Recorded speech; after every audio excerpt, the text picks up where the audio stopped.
This is the live podcast with Manuel, living in full expression.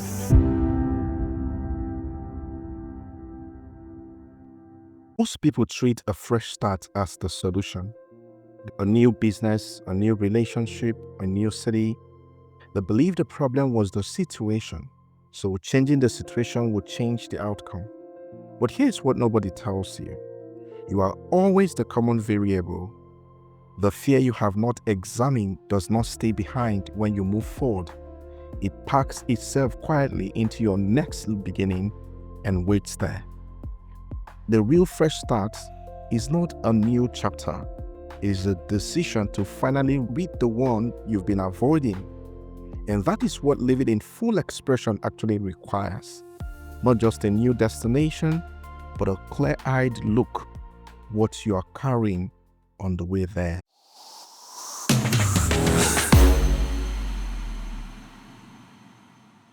Welcome to the live podcast with me, your host, Manuel.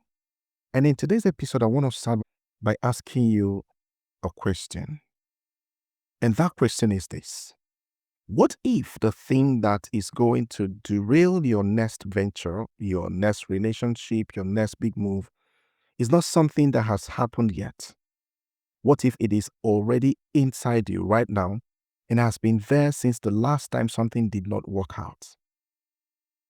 I once spoke with a client, very successful on paper, someone who had started multiple businesses, shown up every time, put in the work every time. And at the time we started working together, he had a new business, very strong plan, real market opportunity. He knew his numbers, he knew his audience. But what he didn't know, what he genuinely could not see, was that he was walking into the new business carrying every fear from every business that had come before it. The failure was not behind him. They were in the room with him. They were going to be in the room with him every single decision he makes, every risk he considered, every moment of uncertainty the business threw at him. That fear was going to live with him. When I told him that without addressing what he was carrying, the business would fail too, he went quiet for a long time. And then he said, "How did you know that?" And that is what we're going to be talking about in this episode. And once again, my name is Manuel, and this is the live podcast with me, your host, where we do not just talk about personal development, we do the work.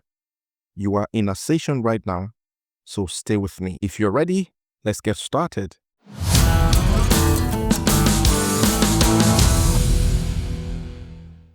Now, here's something I have learned across every coaching relationship I've ever had. When someone comes to me with a problem, what they say in the first conversation is almost never the real problem. Not because they are trying to hide it deliberately, but because they genuinely do not know it yet. There are 3 layers to how people describe their own problems. The first layer is what they say in public, the version they are comfortable talking about. The one that sounds clean, manageable, and does not require them to be vulnerable. I want you to think about someone who wants to lose weight, for instance. The first layer sounds like, I want to get healthier. I want to feel better. I want more energy. These statements sound safe, acceptable, something they could say to anyone. Now, the second layer is what they say privately, to a close friend, to a partner, maybe to themselves, late at night. It has a little more edge to it, more honesty. That same person might say, I need to lose weight because I do not feel confident in my body. I want to look different. And then here is a third layer, the core one, the one that sits underneath everything else and quietly drives all of it. The one that is rarely spoken out loud and almost never examined. For that same person, it might sound like this. I am really terrified that if I do not change how I look, the person I love will stop wanting me. That is the real problem. Not the weight, but the fear underneath the weight. And everything above it, the public statement, the private admission, Those are just the clothing the real problem wears to feel less exposed. Now, with the client of mine that I shared this story with you, the public layer was simple. He needed growth strategy for his new business. That is what he came to me for. That was what we were supposed to talk about, to work on. Now, the second layer came out as we talked about what had happened before, the failed businesses. He spoke about them with a kind of careful, measured tone, the way you speak about something you have rehearsed explaining. The market timing was off. The team was not right. I scaled too fast. I'm plausible. All probably partly true.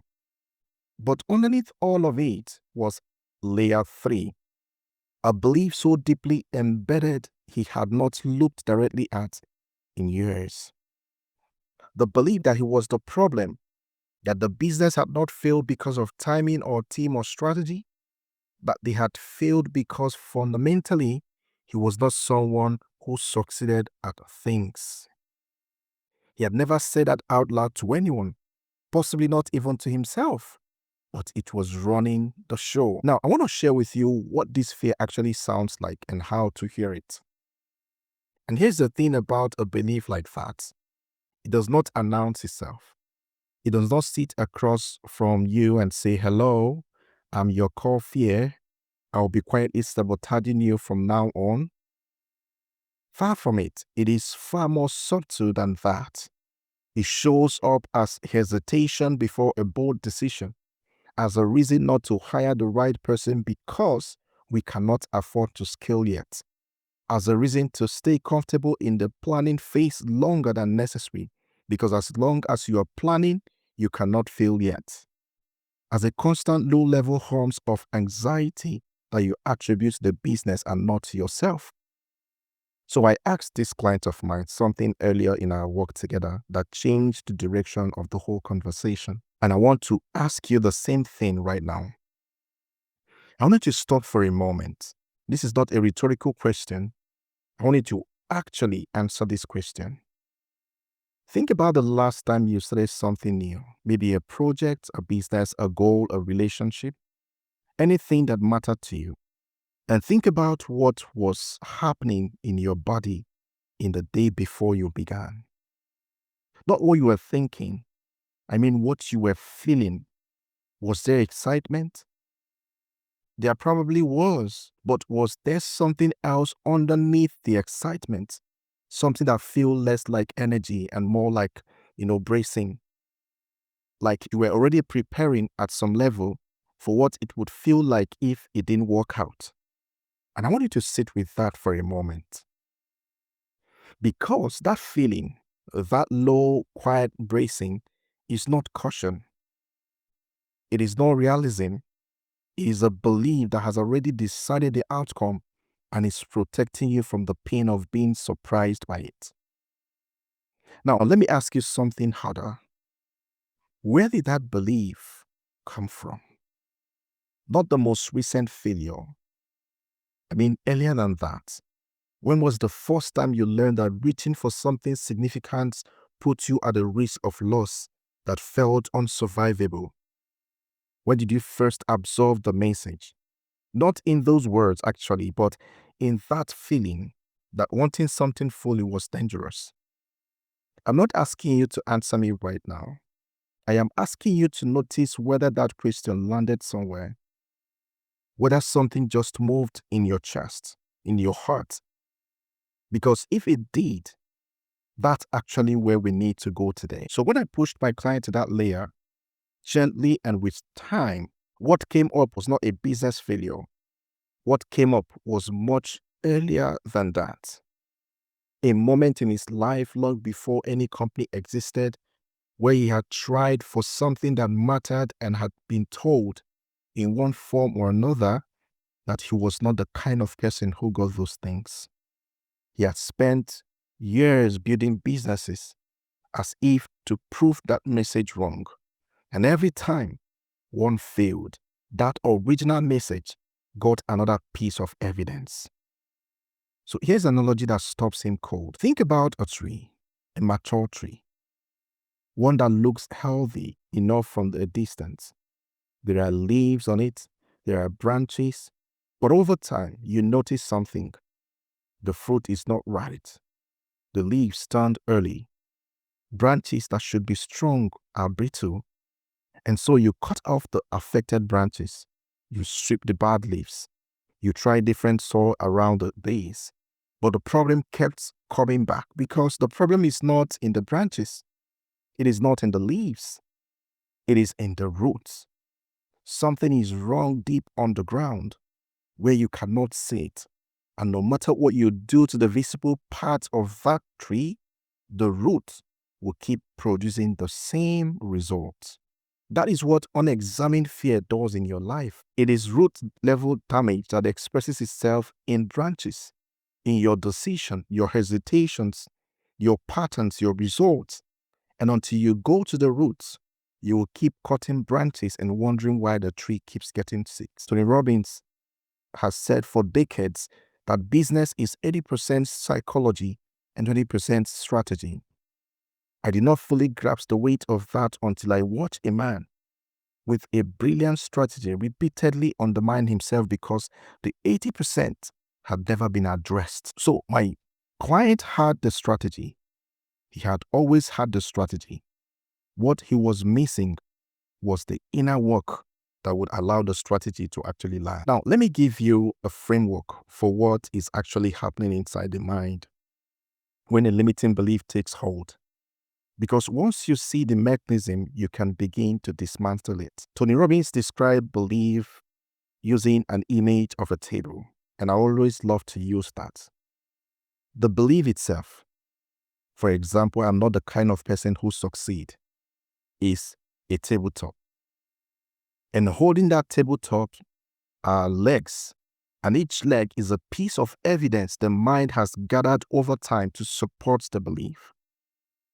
For example, a failed business, a project that did not land, a relationship that ended, a moment of public embarrassment, a time someone told you something that confirmed what you were afraid was already true. Now, the mind is extraordinary at this. It is constantly searching for evidence that confirms what it already believes and largely ignoring evidences that contradict it. So this is not a character flaw, it is how the brain works. Once a natural pathway is well established, the brain privileges information that reinforces it. It is efficient. If the pathway is built on fear, it is also quietly devastating. Now, this is why my client couldn't look at multiple success outcomes from his previous businesses. Deals he had closed, teams he had built, product customers had genuinely loved, and still feels in his gut like a failure. The table of his limiting belief had strong legs. The success were real, but they did not register an evidence. They were filed away as exceptions. Failure, on the other hand, went straight to the table and made it sturdier. Now, here is a thought analogy I want you to hold. Now, imagine a town with a contaminated water supply. The source, that's the reservoir, the underground spring, is toxic.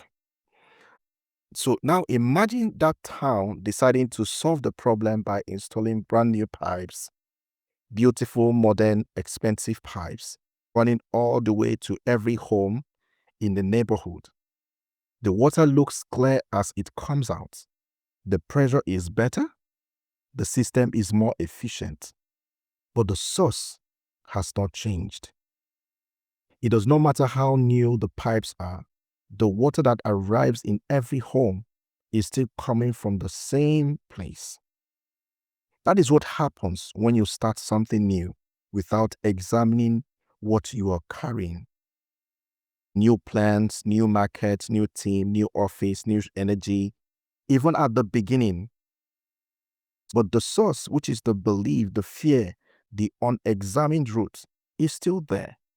And everything that flows from your decision, your risk tolerance, your communication, your leadership, it all eventually passes through that source. So how do you change this source? This is a very big question. And I'm going to give you 3 basic moves, and I want to take you through each one of them. And I want you to follow me. Move number 1 is to name the belief out loud. I don't mean the public layer, not the my market timing was off version. I mean the real one, the core, the one underneath. Write it down exactly as it feels in your body, not as it sounds in your head. For example, I am someone who feels I am not building for this. People like me do not get to have this. Whatever it is, I want you to name it clearly, because a belief that lives in the dark has extraordinary power. But a belief you have written on a page and can look at it directly has already lost some of that power. Then move number 2. Destroy the legs one by one. Now take the belief you have named. Go looking for evidence that directly contradicts it. Not inspirational evidence. Not maybe one day evidence. I mean evidence that already exists in your life. Things you have done, built, achieved, overcome, endured. The deal that my client had closed, the teams he had built, and the team he has led, the products his customers had valued. Each one of those is a leg being pulled away from the table of the old belief. And I asked him, I said, write down everything from your previous businesses that you were genuinely proud of. He resisted at first. He said there was not much. There was a lot. And as he read them back, something shifted in his face. The evidence for who he actually was had been there all along. He has just been under-selecting for it. So I want you to name all the evidence, write them down. What are the things you are proud of? What are the things you have done in the past that showed your capacity? Write them down. Those, you're going to be using them in the next move. That brings us to the next move, which is the move number 3, which is where you build a new table immediately. This is the part most people skip. They remove the old beliefs and leave the space empty. But a mind that has lost its organizing story will reach back for the familiar one within days. So you have to replace the old belief with a new one. And you have to give it legs. I mean immediately, actively, with real evidence from your own life. Now, not I am a successful person as an affirmation you repeat in the mirror. No, I don't mean that. A table, a belief with legs. I mean I am someone who builds things and learn. I have evidence. And then the evidence, named specifically, ready to be called on whenever the old table tries to reassemble itself. This is very important. So I'm going to do something with you right now that I do with every client when reach this part of work with them. I want you to separate what is true from what the fear has been pretending is true. Because here's the thing about a limiting belief that has been gathering evidence for years. It becomes indistinguishable from your identity. It stops feeling like a story you picked up somewhere and starts feeling like a fact about who you are. And that is the most dangerous moment. Not when the belief is forming, no, but when it fully becomes you. When you stop saying, I failed at this, and start saying, I am a failure. So I'm asking you to stop here, genuinely stop and answer these questions. Not what you think, I mean what you feel. The intellectual answer is not what we're after. So here's the first question. What is the belief about yourself that your failures have been confirming? I need to say it plainly, not the situation, not the circumstances. I mean the belief about you. So take a moment. If something uncomfortable surfaced, that discomfort is not weakness. That is data. That is the thing we are finally looking at directly. If you have done this first one, let's look at the second question. Is this belief actually true? Not does it feel true? I mean, is it really true?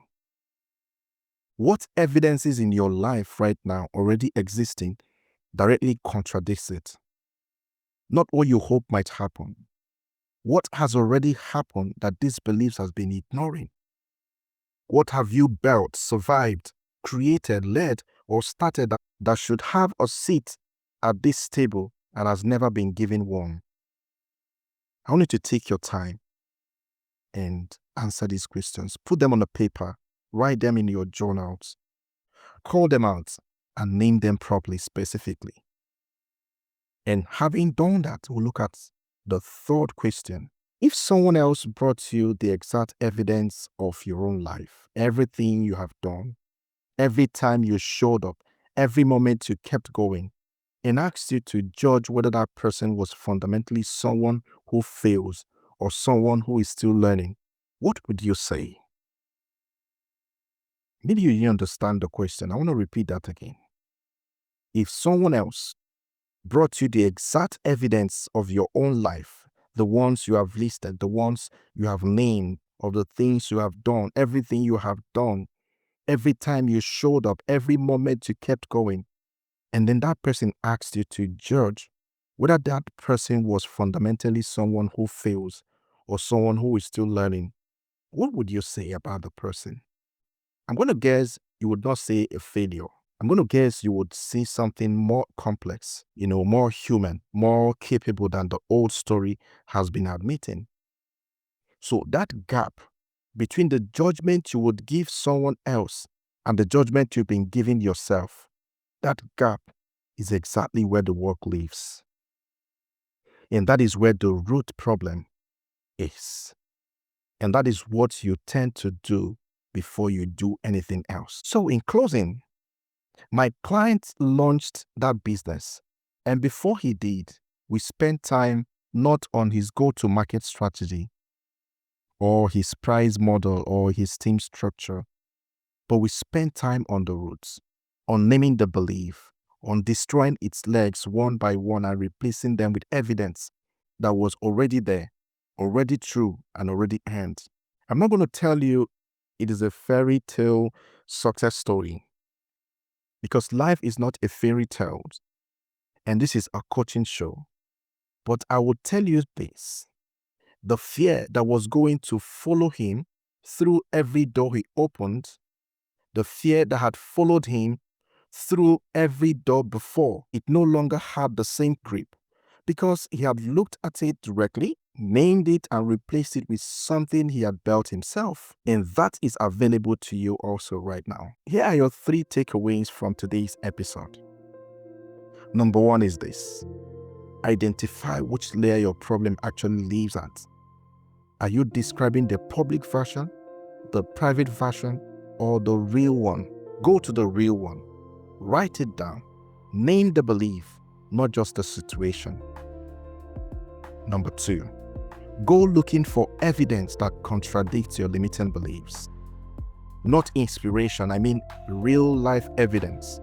Things that have already happened in your life that the old story has been filing under exceptions. Pull them out.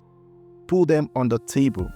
Give them the weight they have always deserved. Number 3, build the new belief actively. Do not just remove the old table. Construct one immediately with real legs from real evidence. Then return to it every time the old story tries to reassemble itself. And it will try. Always. That is normal. But you are building a new neural pathway that takes repetition and not perfection. If you want to go deep on this work, there is a premium worksheet for this episode that walks you through all 3 moves in writing with structured exercises that takes you through every layer. And you can find that in the show notes. Go and grab your copy and go deep on this episode. And if this episode opens something for you, send it to someone who is standing at the beginning of their next chapter right now. They need this more than they know. And before I go, I want to leave you with these thoughts. You are not the sum of what has not worked. You are the whole of everything you have built, learned, survived, and chosen. So live from there. This has been the Life Podcast with me, your host, Manuel. And until I come your way in our next episode, keep living. in full expression